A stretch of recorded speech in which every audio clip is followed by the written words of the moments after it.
Сәлем қыздар, бүгін біз штор тігіп үйренетін боламыз. Бізге керегі осындай матовый велюр, карнизіңіздің өлшеміне қарай, және ені 10 сантиметрлік лента, және осындай міне екі жақты клей бар, паутинка.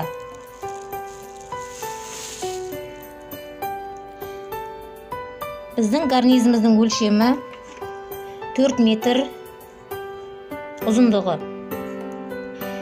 және үйдің биіктігі 2,50 сантиметр. Бізге керегі ені 2,80 сантиметр болады. Маталардың ені және ұзындығына бізге 4 метрге 8 метр мата қажет. 8 метрді дәл ортасынан енінен бөліп аламыз. 4 метрден 4 метр бір терезенің бір шетіне, және 4 метрі екінші шетіне. 4 метрді складқа жинаған кезде бізде 2 метр болады. Ал енді тігуді бастайық.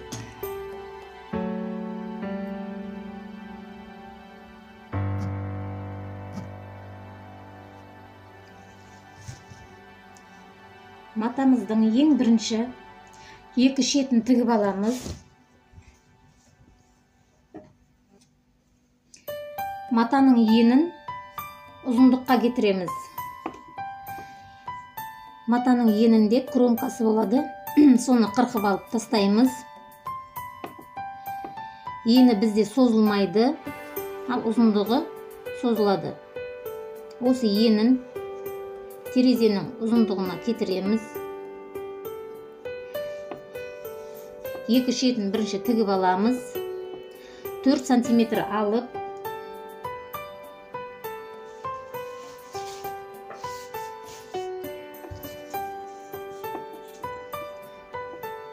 сантиметрді өлшеп алып, 2 сантиметрден қайырып тігіп шығамыз.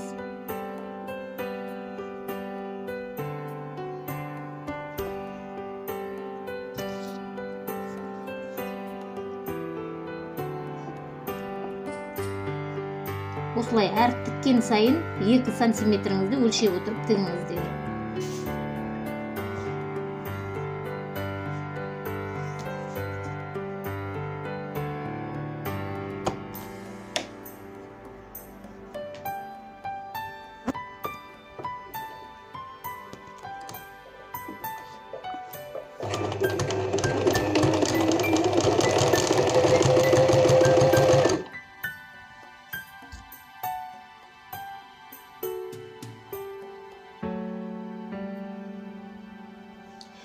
Немесе осы жерге осындай паутинка матаңызды лента етіп қырқып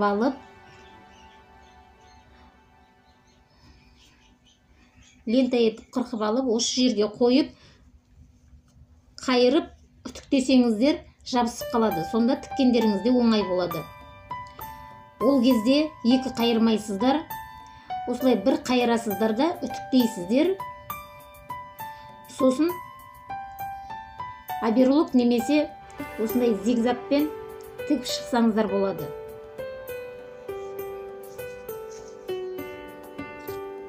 Мен жабыстырмаймын, осылай бірденен тігемін.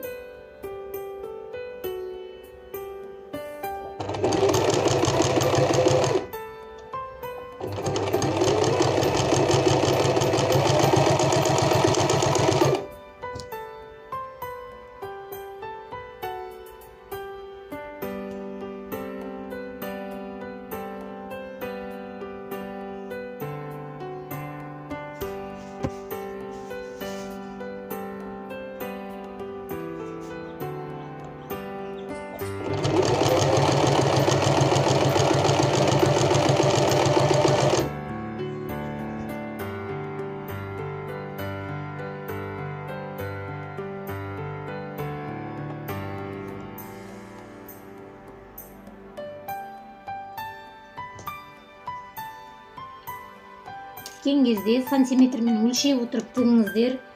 Әйтпесе перделеріңіз қисық болып тігіледі.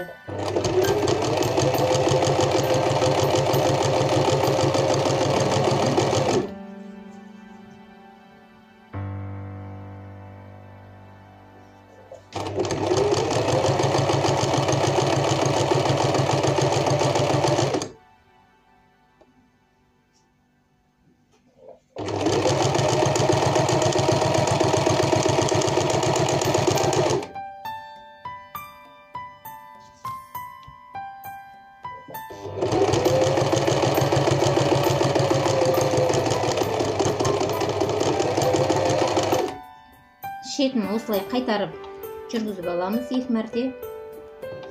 Себебі жібіңіз сөгіліп кетпесін. Міне біркелкі әдемі етіп тігілді. Екі шетінде осылай тігіп аламыз. Мен сіздерге кішкентай қалта маталармен көрсетіп жатырмын.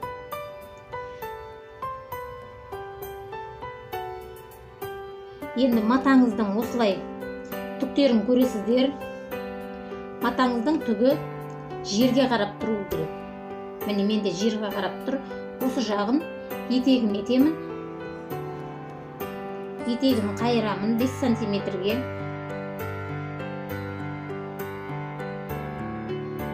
Бірінші 1 сантиметр қайырып аламыз. Сосын 5 сантиметр қайырамыз.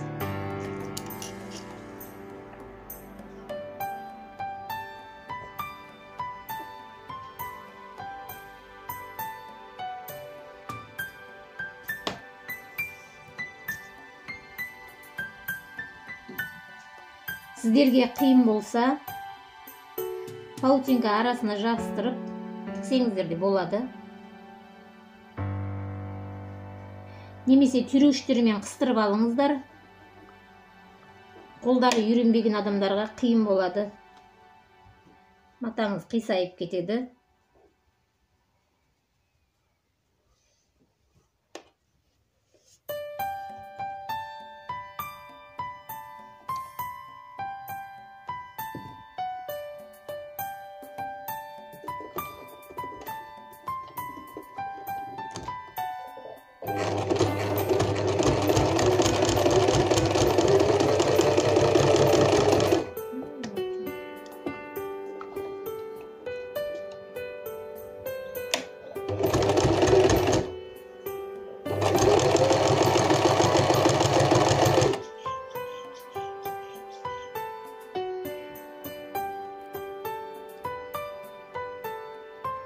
Матаның үстің жағын бос жіберіп, астың жағын тартып отырып тігесіздер.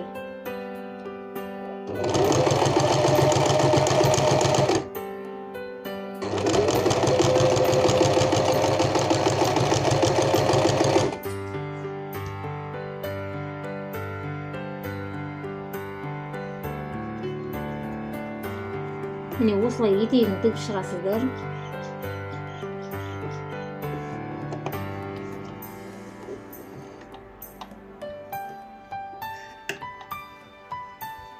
Енді матаның бас жағын тігеміз.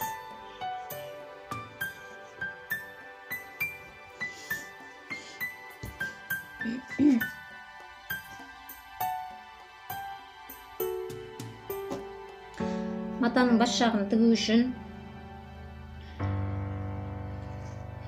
үйдің биіктігін өлшеп аласыздар.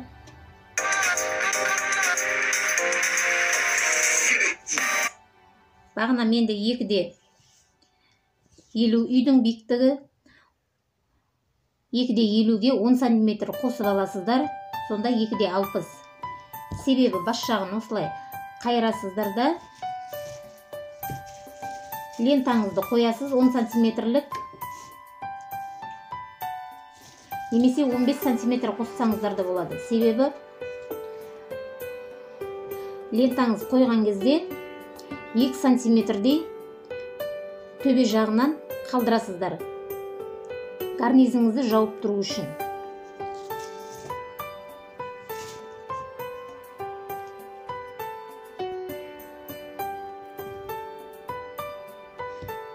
Міне енді үйдің өлшемін, биіктігін алып, сол жерден қайырып, 10 см, 12 см қосып алып, осындай 10 см лентамызды бас жағынан 2 см қалдырып, осылай тігіп шығамыз. Өткен видеода сіздерге лентаны қалай тігу керек екенін көрсеткенмін. Сол бойынша тігіп шығамыз. Жіптерді тігіп кетпей,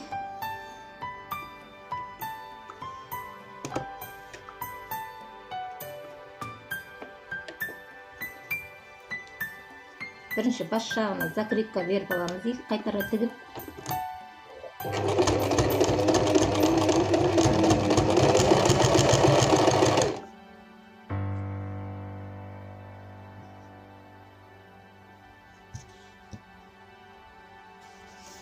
Қайырған жерлеріңізді өлшеп алыңыздар. Себебі сол бойынша аяғына шейін сол өлшеммен тігіп шығамыз. Сонда матаңыз түзу болады, пердеңіз.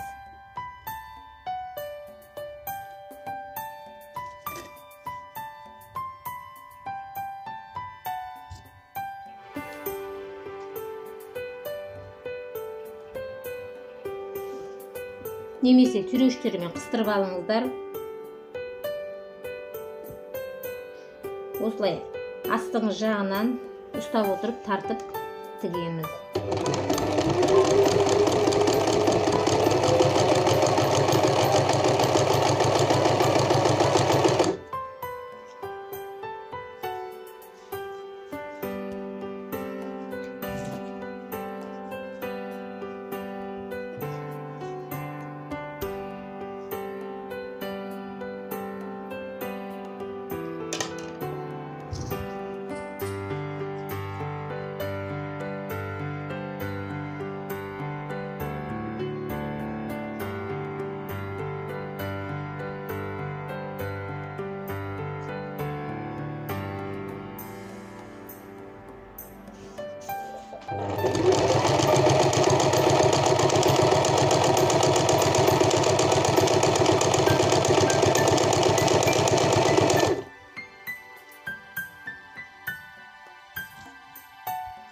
Осылай аяғына шейін тігіп шығасыздар.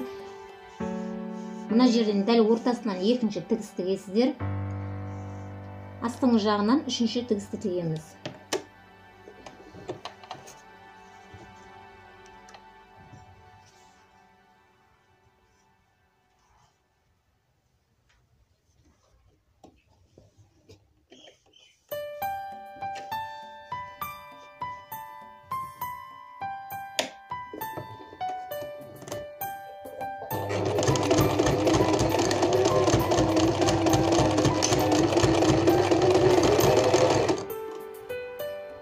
Қолдарыңызбен астын туралап отырып, тартып отырып тігіңіздер.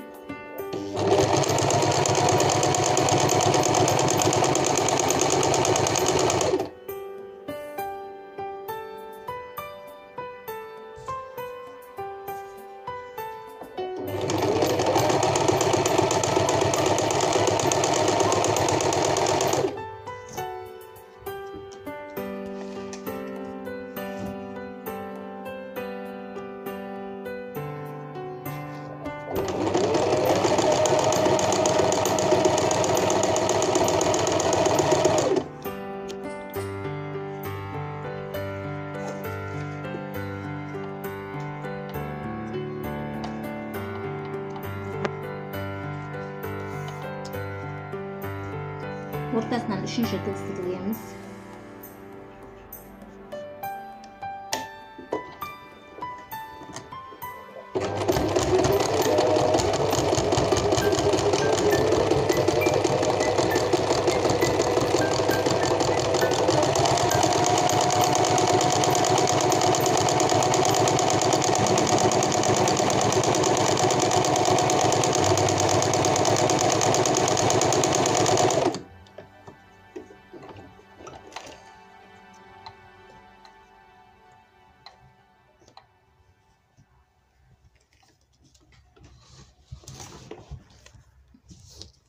Енді осыны складқа жинайтын боламыз.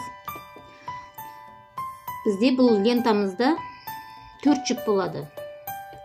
Осы 4 жібімізді шығарып аламыз да 2 жіпті бір бөлек, 2 жіпті бір бөлек тартамыз.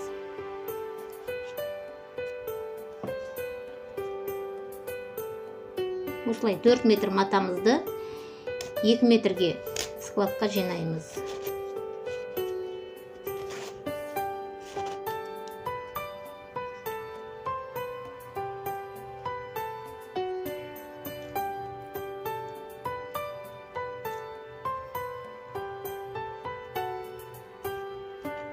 Бас жағын түйіндеп,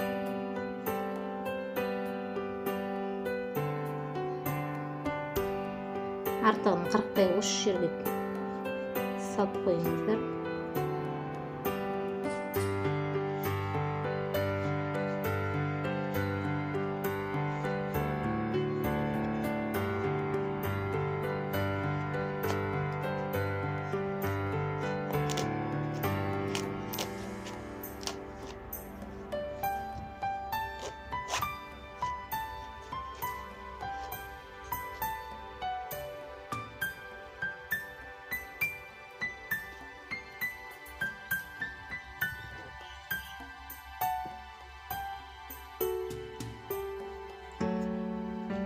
Міне пердеміз осымен дайын.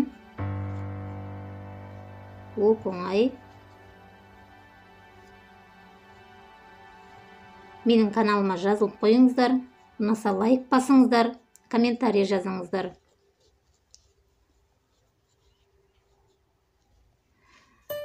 Алда перде тігуден басқа да видеолар шығаратын боламын.